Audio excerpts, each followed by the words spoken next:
Sige, next. Ay, wala pa si ano. Ay, wala si Ma'am Joy. Hindi. Si Ma'am Cass, pirde ko dasay. Main causative diseases, symptoms, etc. of dementia. The causative diseases of dementia include dementia of the Alzheimer's type. Number 2, vascular dementia. Number 3, dementia with Lewy bodies. And number 4, frontotemporal dementia. Hey, continue. The main causative diseases, symptoms, etc. of dementia. Classification. Dementia of the Alzheimer's type. Condition of the brain shrinks, senile plaques appear. The main symptoms, etc. Onset is slow and progresses gradually, starts with memory impairment, often in a good mood. Medication to slow the progress of the disease is available. Number 2, vascular dementia. Blood vessels get clogged due to cerebrovascular disease and part of the brain cells die. Progresses stage, hemiplegia, language disorder, etc. There are things the patient can do and cannot do. Number 3, dementia with Lewy bodies. Lewy bodies appear in occipital lobe shrinks. See things that do not exist, hallucination, brachyphagia, etc. Parkinson's disease-like symptom. Screams while sleeping and dreaming. Sleep behavior disorder, etc. Number 4, frontotemporal dementia. The frontal and temporal lobes shrink. Lack of judgment and loss of inhibition. Change in personality, patterned activities, excitement, and aggressiveness. Okay. So, yung dementia natin is meron siyang apat na ang mga klase, yung dementia of Alzheimer's type, vascular dementia, dementia with Lewy bodies, and frontotemporal dementia. So yung iba kasi, ibang gagaya natin, if kagaya ng mga hindi pa nakapag-aral ng about sa dementia, sasabihin nila na may Alzheimer's yung tao. So hindi nila alam na hindi pala Alzheimer's yung dapat i-term natin sa ganyan. So may dementia yung patient ba yun or ganyan. Yung iba kasi pag kunyari yung lola nila nakakalimutin na, sasabihin na, uy, may Alzheimer na si lola. So, hindi pala ganun dapat. Dapat may dementia na yung lola ko. Unless na determine na ng doktor or napacheck up na siya ng doktor kung anong klase ng dementia niya. So, kung yung klase ba ng dementia niya is Alzheimer's type ba or vascular or Lewy bodies, with Lewy bodies or frontotemporal dementia. So yung Alzheimer's type naman, onset is slow. So mahina lang yung pag progress niya is gradually. So hindi siya kaagad lumalabas yung mga symptoms. Then starts with memory impairment. So yun, nakakalimutin na yung patient. Then often in a good mood. So hindi sila yung irritable. So good mood lang sila. Then meron silang medication na tinitake para mag-slow lang yung progress, pero hindi talaga siya wala talagang gamot for dementia. Yung pag-ano lang niya, pag-slow lang ng progress yung gamot. Then vascular dementia, so ito yung na-clog or merong blood vessels na nakabara sa sa natin, sa utak natin. So yung part ng brain cells nito is namamatay kasi dahil sa bara. So progresses in stages, so gumagrabe din siya. Then hemiplegia or parang anong tawag doon? Na-paralyze, may paralyze yung patient. Then may problema na din siya sa pagsasalita. Then dementia with Lewy bodies, so yung Lewy bodies appear and the occipital lobe shrinks. So yung occipital lobe niya is lumiliit.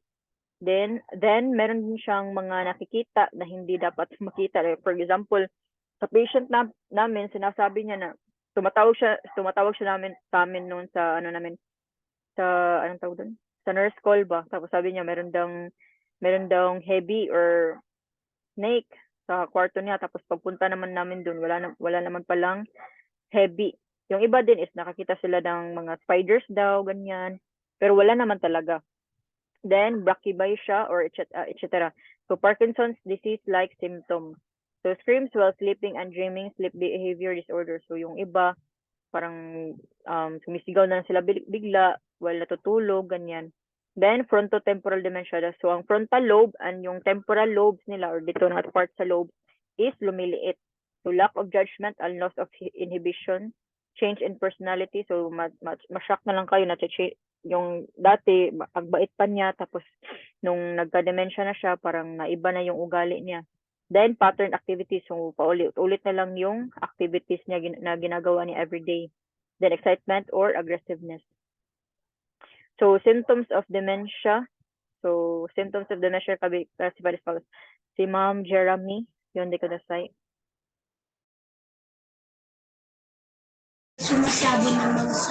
Symptoms of dementia. Symptoms of dementia can be classified as follows. Core symptoms caused by brain damage, memory impairment, cognitive impairment, executive function disorder, comprehension disorder, judgment impairment, etc. Behavioral and psychological symptoms of dementia, BPSD. These symptoms are caused by the environment, personality, and nature of the user. Human relations, etc. Anxiety, frustration, hallucination, delusions, excitement, aggressive behavior, wandering, etc. Right.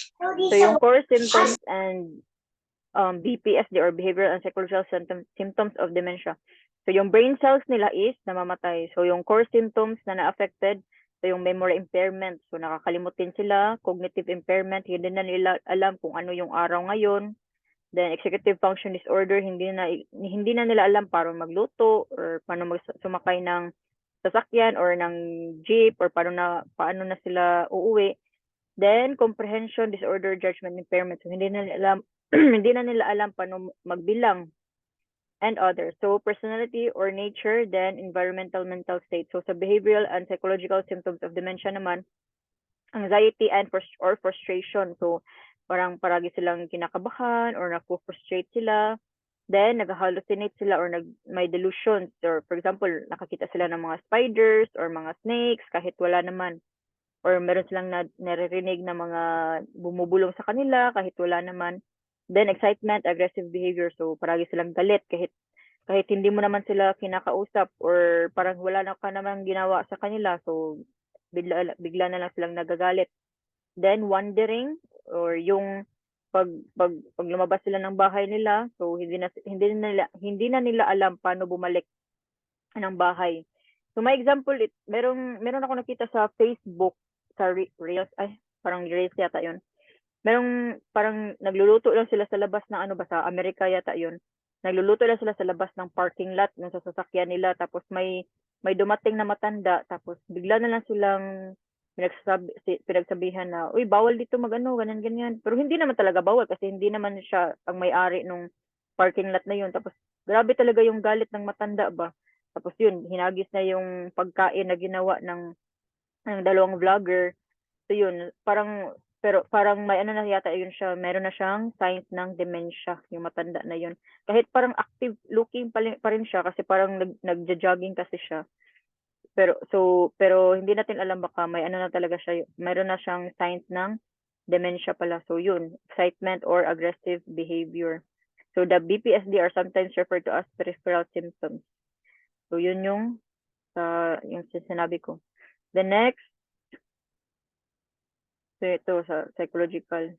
Sa delusion naman, so yun, yung sinabi ko before na pag may times na parang ang bait ng patient ngayon, parang okay yung mood nila. So yun, yung iba binibigyan ka na lang pera. So wag mo talagang tanggapin kasi baka dumating din yung araw na sasabihin nila, uy, kinuha mo yung anak ko no, ganyan ganyan, tapos hindi naman pala totoo. So yun yung delusional. So points to remember regarding nursing care of a person with dementia. So do not deny his or her words and behavior, just accept them. So pag may sinabi yung patient sa'yo, so wag mo na lang sabihin na, uy, hindi totoo yan, ganyan, ganyan. So i-understand mo na lang yung patient, i-accept mo na lang yun. Or pwede mo siyang kausapin din carefully or listen to him or her carefully, then give him or her a feeling of security. So, pag iano mo yung patient, like, makinig ka lang, so anong mga gusto lang sabihin sa'yo, ganyan. Then, i-assure mo lang siya na parang secured naman yung sinasabi mo sa kanya. Parang sabihin mo na, okay, sabihin mo lang sa akin, hindi ko naman sasabihin sa ibang tao, ganyan. Then, talk to him, or Talk to her with simple, easy to understand words according to her ability to understand. So, yun, mga simple words lang ang gamitin mo sa kanya. Then, organize her rhythm of daily life from morning to bedtime. So, yun, same yung sinabi ko kanina, yung sa movie ni Catherine or sa series ni Catherine na yung meron siyang patient na may dementia. So, siya yung nag-organize ng routine ng patient. Pero sa facility, meron naman silang jungbang kung ano yung routine nila everyday. So, pwede mo din i-insert, kunyari, ikaw yung tanto or ikaw yung naka-assign talaga sa patient na yun. So, pwede mo siyang bigyan ng own activity niya aside sa mga activities na ginagawa nila lahat ng mga kasamahan niya. Then, think and act together to get rid of her anxiety. Do not easily change the room environment surroundings often. So, dapat sunomama or same lang yung, kunyari, merong times din kasi na tayo yung maglilinis ng room nila. So, dapat wag nyong ibahin yung room setting or setup kasi na-frustrate sila pag, kunyari, dito nila nilagay yung ano nila, yung laruan nila, tapos iniba mo yung positions or nilagay mo ba dito sa kabila yung mga toys niya. So, magagalit talaga yung patient. So, same din sa isang student ko before. Meron daw siyang patient na, ang tawag doon, yung sa sink daw ba, sa sink, sa facility, nilagyan ng patient yung sink ng parang plastic yata sa drainage or sa, yung anong tawag doon? Oh, yung drainage nga. So, akala ng student ko na ano daw yun, akala niya na gomi yun or basura. So, yun, tinanggal niya yung gomi na, yung ano na yun, yung plastic. After nun, bumalik yung patient niya, nagwawala na yung patient kasi nawala pala yung plastic na nakalagay doon. So, pang ano niya pala yun, parang sinasadya niya pala na ilagay yung plastic yun kasi parang ginawa niya yung basin yung ano ba, yung sink ba, para daw ma-stuck yung water doon tapos doon siya maghihilamos ganyan. So yun na frustrate kasi sila. So may possibility na yung patient na yun is meron siyang dementia kasi madali siyang ma-irita or ma-frustrate. So next, dito na tayo sa communication skills. So ito, importante ito siya na part kasi ito na yung part na paano nyo kausapin yung patient ninyo. So, communication is to communicate and share ideas, feelings between others. So, it is necessary to learn communication skills as a method to establish a good relationship of trust with the other party. So, dapat, pagdating natin dun sa facility natin, dapat makikommunicate tayo sa patient natin. So, dapat talaga marunong tayong mag-nihongo kasi yun yung language ng Japan or yun yung language ng patients natin. Hindi naman pwede na sila yung mag-a-adjust sa atin, di ba? Kasi nandun naman tayo sa lugar nila. So, how communication goes, you look very happy today. So, siya yung nagsisend ng information. Then, ito yung patient naman, siya yung nag-receive. Then, pag sabi niya, yes, very much so, actually. So, siya na naman ang nagiging sender, then siya na naman ang nagiging receiver. So, yun yung communication. Merong sender and merong receiver. So, methods of communication. So, the methods of communication consist of verbal communication in which language is positively used. So, meron tayong dalawang types of communication, verbal and non-verbal. So, sa non-verbal naman, gestures and facial expressions other than language are also used. So, sa verbal communication, ito yung example. So, sa speech, yun, para sa ginawa natin ngayon, or sign language, or letters and characters. So, yung parang sa mga bulag ba, braille yung gamit. Hindi ko pa na-try paano gamitin yung braille. So, yun yung sa mga bulag, letters and characters. Then, sa non-verbal communication naman is made through hands and body gestures and facial expressions. So, ito yung mga non-verbal. So, sa communication skills, para mag-establish ka ng rapport or relationship sa patient mo, ito yung dapat mong gawin. So, lalo na kapag first time mo ma-meet yung person or yung patient, so ito yung dapat mong gawin sa pasyente. So, listen attentively. So, active listening implies listening to the speaker carefully, correctly, and eagerly showing it in your attitude. So, dapat, pag kausapin mo yung patient, dapat nakikinig ka talaga sa patient. Hindi yung parang, yung mata mo, nag-wandering around habang yung patient po is kinakausap ka. So dapat eye to eye talaga kayong mag-usap. Then be empathetic. So empathy implies lang. Lobat ng ano ko. Headset. So yung empathy naman implies sharing others' opinions and feelings. So it is important to try and understand things from the other party's standpoint. Wait lang ha.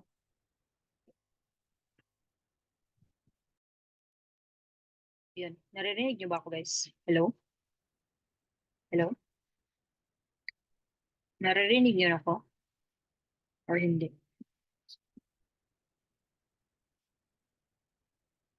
Hello? Dungog say. Okay. Sige, go. So, empathy implies sharing others' opinions and feelings. So, yun. Kunyari, if yung patient nyo is, kunyari, namatayan siya, so huwag nyo sabihin na, okay lang yun, ganyan-ganyan. So, huwag nyo siyang parang i-reject yung feeling niya ba or invalidate yung feelings niya ba. So, dapat i-ano nyo siya na, parang, I understand na, anong, sad ka ngayon, ganyan-ganyan. So, basta, kausapin nyo lang siya ng, walang judgment ba. So, yun yung pagiging empathetic or parang you put yourself in their shoes. So, what if ikaw yung namatayan, ganyan. So, kausapin mo siya on how you want to be taught, ganyan. And acceptance implies accepting the other party's opinions and feelings without denying or admitting them. So, yun. I-accept mo din yung kung ano yung mga feelings or opinions ng patient. So, same lang din sa empathetic. So, wag mo siyang sabihin na, uy, hindi totoo yan, ganyan, ganyan. So, i-accept mo lang yung mga ganyan. Or if hindi naman talaga totoo, i-ano mo siya, ipa-understand mo siya kung ano yung dapat yung ma-understand. Like, for example, may sinabi siya na, uy, ayoko sa kanya kasi sa mga ugali, ganyan, ganyan. So, wag mo sabihin, oo nga, ang sama nga ng ugali niya. So, wag mo na lang ding dagdagan. So, i-ano mo na lang na, I understand na ayaw mo sa kanya, ganyan-ganyan. Pero may times naman na char mo lang yung patient ba. Pero wag mo siyang i-deny or i-admit din. So next, communication with users. So techniques of listening or technique of positive listening. So respect of users' values. So yun, i-respect mo lang yung values ng patient. Like for example, kung ano yung nakaugalian niya since bata pa siya. So, respeto mo na lang din yun. So, care workers provide nursing care, respecting the feelings, thoughts, ideas, and values of the users. Points to remember regarding verbal communication, care workers keep in mind to use polite wording. So, dapat talaga, diba sa Nihongo, meron tayong mga futsuke o yung mga songkeigo, ganyan, or yung mga polite words. So, dapat mga polite words yung gamitin natin, yung mga mas form, hindi yung mga ru form, hindi yung mga ganyan. Kasi, lalo na kapag first time nyo lang na-meet yung patient, so dapat talaga mga respectful na mga words yung gamitin nyo. Hindi yung mga futsuke, yung naririnig nyo sa anime, hindi kasi yun appropriate na mga words. Pero yung mga students po before na nandun na sa Japan ngayon, nahihirapan talaga sila mag-communicate sa patients kasi yung iba, nasa ibang ken kasi ba? Tapos iba yung hyogen nila. Yung iba may Okayama Ben, yung iba may Osaka Ben, ganyan. So parang nasa stress din sila. Pero okay lang yan kasi masasanay din kayo. So dapat kausapin nyo everyday yung mga patients ninyo para matuto din kayo sa mga nila, sa mga words nila. So technique of asking questions. So meron tayong dalawang types of asking questions. So closed questions and open question. So yung closed-ended question, ito yung mga questions na answerable by yes or no or meron siyang choices. Yung open question naman is answerable by parang ano mo talaga ba, ipapa-elaborate mo talaga sa patient kung ano yung mga gusto niya. So ito yung open question. So for example, sa closed question, do you like curry and rice? So sagot niya, yes, I do. I do. So pwede din niya sabihin, no, I don't. So, or pwede din papiliin mo siya. What do you want? What do you like? Gusto mo ba sushi? or sashimi. So may choice siya for either sushi ba or sashimi. Yan yung sa closed question. Hindi na siya kailangan magsabi ng maraming mga words. So itong question na din to, magagamit din to sa mga patients na merong aphasia o yung sinabi ko kanina na nakihirapan silang magsalita ba. So pwede din itong gamitin sa mga patients with aphasia, yung closed question. Then, sa open question naman, so what is your favorite, yung question mo is what is your favorite food? So yung pagsagot naman ng patient mo is siya yung magsasabi, pwede din haba yung words niya, depende sa kanya kung anong sasabihin niya. So pwede niya sabihin na, well, I like to eat, ganyan, ganyan. So marami siyang sasabihing mga words. So iyon yung open questions. So wala siyang choices. So yung patient na yung magsasabi sa iyo kung ano talaga yung gusto niya.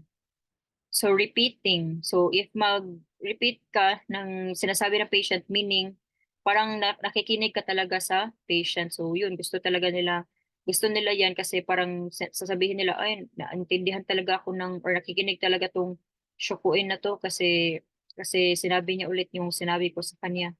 So for example, I had aches everywhere last night and could not sleep. Yan yung utay or sinabi or reklamo ng patient. So sasabihin mo, so you could not sleep because of all those body aches. So yun, parang ano ng patient na, ay, nakikinig pala siya sa akin kasi alam niya yung sinabi ko, ganyan.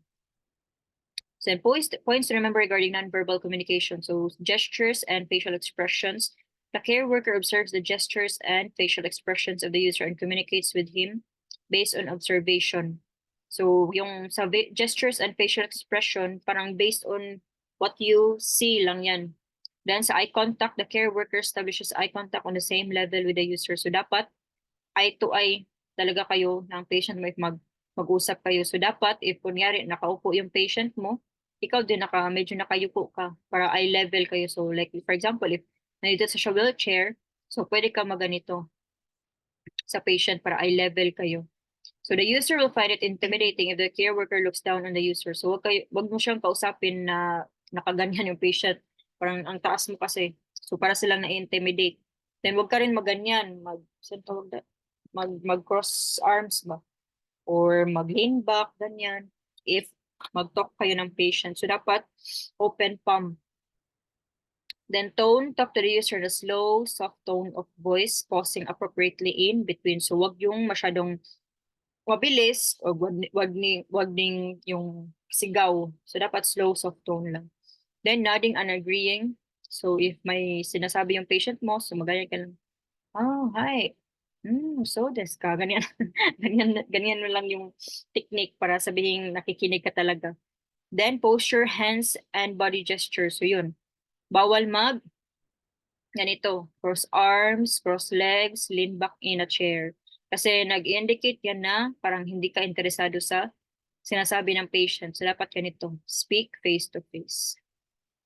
Distance or touching. So if bago pa lang kayo magkakilala ng patient, so huwag kang masyadong touchy sa kanya kasi baka iba yung magiging nila ba, pakiramdam nila sa ganyan, parang feeling nila manyak or what.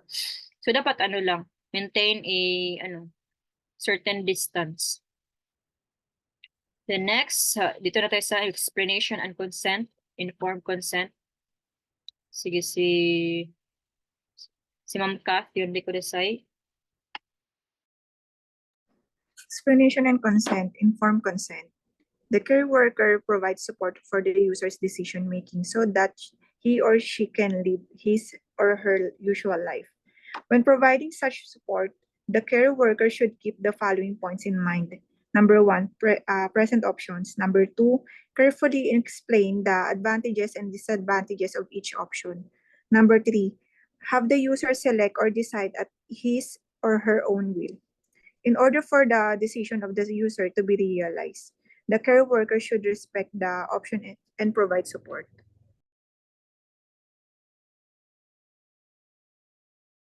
Sige, continue mo, ma'am. Communication suitable for the state of the user. There are times when it is difficult for the user to communicate with others due to diseases and disabilities. It is important for the care worker to choose appropriate communication methods based on the user's diseases and disabilities. Number 1, importance of communication suitable for the characteristics of various disabilities. Communication is sometimes hindered by diseases and disabilities. The care worker works to identify the hindrance to establish communication suitable for the user. In recent years, the use of ICT or information communications technology as a method of communication has become increasingly popular. Okay, so balikan natin dito sa consent, informed consent. So ito naman, example dito is like meron silang kay Shih Tzu or kay parang pag-ara sila ba? Meron silang gala kasama yung ibang mga Shokuin and kasama din yung ibang Ryosha. So pwede mong i-present before kasi before sila umalis kasi dapat meron silang parang informed consent sa mga sa mga Ryosha, sa mga patients and sa family members din nila. So ibigay mo yung mga options, you present the options sa patient. So for example, sabihin mo, gusto mo bang sumama sa ano natin, parang mag-uhanami, so ano na lang example, uhanami or mag-cherry blossom viewing sa sa March, doon sa sa lugar na yun, ganyan. So i-present po yung options. Or gusto mo ba na mag-ano na lang, tawag doon, mag-sanpo na lang tayo sa sa ibang park, hindi na lang mag-uhanami. So yun yung option. So kung i-explain mo din yung advantages and disadvantages of each option. So for example, kung mag-ohanami kayo or mag-cherry blossom viewing, so ano yung mga advantages and disadvantages niya. Or kung mag-ano lang kayo, mag-sanpo lang kayo, maglakad-lakad lang kayo sa isang park na walang cherry blossom, so ano din yung advantage and disadvantage niya. Then, have the user select or decide at his own will. So, ipa-decide mo siya kung ano yung gusto ng patient. So, hindi pwede na ikaw yung mag-decide para sa patient unless yung patient is hindi na siya marunong mag-decide or wala na siyang poor na yung judgment niya ba. So, ikaw yung mag-decide para sa kanya. Pero pag alam pa niya paano pumili, ganyan, so siya yung mag-decide. So, siya yung i-ask mo yung consent ng patient mo. So next, dito naman sa ICT or sa Information Communications Technology, before until now naman, so sa Japan meron silang tinatawag na parang sa mga disabled friendly na mga technology ba. Like for example, yung sa patient namin na hindi na siya hindi na siya maka-type sa gamit yung kamay niya kasi disabled siya. So yung paa niya, yun yung ginagamit niya para mag-type ng letters or words, something para mabasa namin kung ano yung gusto niya sabihin kasi hindi na din siya kasi nakakapagsalita. So yun, tinatype niya gamit yung paa niya. So ito yung example ng information communications technology. Yung iba din, yung isa naming patient, hindi na din siya makapag ano pa siya, pero hindi siya makapag-type ng mabuti ba. So may ano lang na pwede niya ma-click, ganyan. So if gusto niyo mag-send ng information, like for example, gusto niyo mag-type ng message, hindi na kasi siya makapag-type. So ano na lang niya ano tawag doon? May i-click na lang siya sa cellphone niya tapos sabihin niya yung gusto niya sabihin tapos yung words lalabas na siya doon sa message. Parang nagta-type na siya ng mag-isa ba. So yun yung isa-send niya na email, parang ganun. Kasi uso kasi sa kanila doon yung email or yung ano tawag doon? Line. So uso kasi yung line sa kanila doon. So yun yung ginagamit nila para makipag-communicate sa iba. Then, communication with the person with visual impairment. So ito na yung sinabi ko kanina, if meron kayong patient na blind or bulag, so pag yung patient nyo is yun. So if yung patient nyo is parang yung bulag yung patient nyo, no, then may nahulog sa kanya. So sasabihin nyo muna yung pangalan niya bago nyo sabihin kung anong nahulog, ganyan. Kasi hindi niya alam kung sino ba yung tinatawag nyo, 'di ba? Kung sabihin nyo lang na nahulog yung ano mo. So hindi ka niya lilingunin kasi hindi niya alam kung sino yung tinatawag mo. So dapat tawagin mo muna yung pangalan niya. So, for example, Tanakasang, nahulog yung ano mo, yung pitaka mo, yung saifu mo, ganyan. So when you talk to a person with a visual impairment, make it clear to whom you are talking. Then next, so yung if magpapakain ka din ng patient, ay hindi ko pa lagi. So if magpapakain ka din ng patient, dapat sabihin mo sa kanya kung nasaan yung, wala mo picture dito. So sabihin mo sa patient kung saan yung pagkain, like kagaya ng ano sa ano ng clock ba. Like for example, yung tubig niya. So sabihin mo yung tubig Tanakasang, yung tubig mo nasa Sanji. So sa 3 o'clock, so nandito. Ay, nandito ba? Nandito. And yung ano mo, yung hashi mo, yung chopsticks mo, nandito sa Rokuji. So, nandito sa baba. So, yun, alam na nila kung saan, malalaman na ng patient kung saan yung, yung ano, placement ng pagkain nila. Then, if magano ka din ng location, like for example, maglakad yung patient mo, so sabihin mo na, uy, makinig ka lang sa boses ko ha, kung saan ka pupunta, ganyan, ganyan. So for example, papunta tayo sa right, so pupunta na siya sa right or sa left, ganyan, ganyan. Then, ito yung braille na sinasabi ko, so ito yung gagamitin nila para magsulat, magbasa. So para lang siyang dot something. Hindi ko pa nakita to ng personal, pero meron lang ako nakita sa ano nito sa TV. Parang i-feel lang nila yan ba kung anong letter, ganyan. Pero hindi ko alam kung paano gamitin. Then ito yung braille blocks. Ito yung sa Japan na mga ano sa eki nila. So wait, i-show ko muna. Saan yung ano example.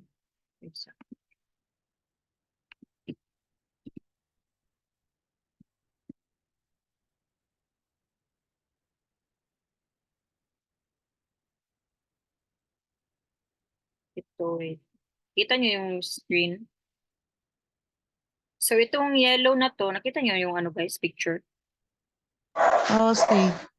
So itong mga ganito sa Japan, marami talaga kayong makikita ganito sa Japan. Yung dot na ganito, parang circle. Ibig sabihin niyan is kailangan nilang mag-stop. So, di ba meron silang tsuwe or cane. So di ba anuhin lang nila yan, parang kakapain ng cane nila yung mga braille blocks. So kakapain nila yan. So pag if dot na siya, meaning niyan is stop na. So ito makikita nyo yan sa eki or sa mga train station. Pag straight line naman or ganito, nakita nyo yung picture. Ay, maliit. So if makita nyo na straight line, yung nakakapa nila, na-feel nila, uy, straight pa to. So meaning yan is go. So mag-go pa sila. Pwede pa silang maglakad. So if if mga tulok-tulok na siya, meaning stop na yan. Then if go or pwede pa silang mag-straight na lakad is itong straight line. So yun, benri talaga sa Japan kasi ano, safe talaga dun sa ano ba, sa mga safe talaga siya sa mga disabled na persons. Sige, next. Wait, i-off ko muna ulit yung Zoom guys ha, din balik ulit tayo. Okay lang ba kayo ma-extend tayo ng konti? May send lang ako na ipakita sa inyo na video. Okay lang kayo? Since okay lang po, isanda lang sa GC. Ha? Send lang po sa GCMP. Sige, pwede din. Wait. Sige, so okay na kayo, hindi na tayo ma-extend.